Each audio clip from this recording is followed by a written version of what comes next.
concept of a manifesto, first of all, absolutely fits with the kind of tradition of UCL, of its radical and disruptive past. The themes that we've developed around the manifesto really reflect the work of UCL Culture. They're very broad, but they create a lot of space for us to bring different creatives, academics and other colleagues together in new and interesting ways to create new works and new ideas. We look at culture and health, museums and laboratories, and performance and knowledge. There's a growing interest in how performance is a space to resolve problems. The research is fundamentally around problem solving.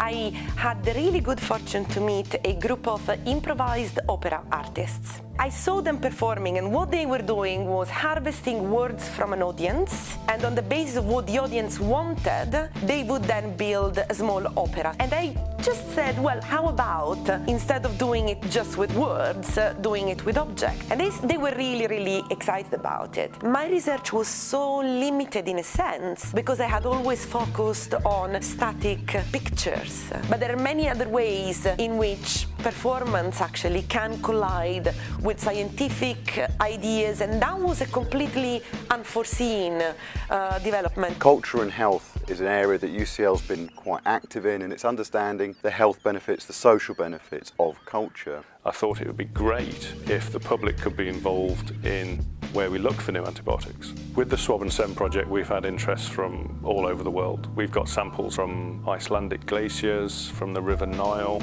Jeremy Bentham generates a heck of a lot of interest. So I thought it was a great opportunity, not only to do something which is quite fun, but also to publicise Swab and Send and the inherent message of antibiotics, etc. Having UCL Culture being involved, it's brought along publicity which we couldn't buy. In the first couple of days, the Facebook video reached about 17,000 people, which is extraordinary because it's a different audience, and that crossover that you can get by working with UCL Culture is exceptional. It's really useful. I'd recommend other people try it. We do collaborate a lot. We've had students in residency at the Art Museum all summer.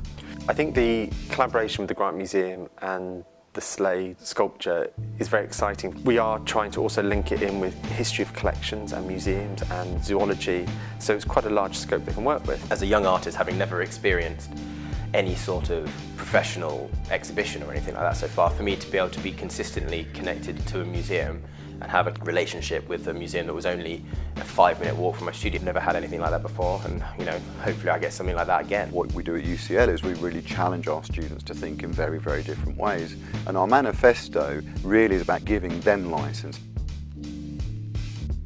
I was sent the UCL Culture Manifesto and asked to create a performance for the opening event. I was really struck by some of the phrases that were coming out, taking active part in things, being mobile, being diverse, and they really struck me as things that aren't just about the UCL Culture Manifesto, but what we should think about how we live our lives.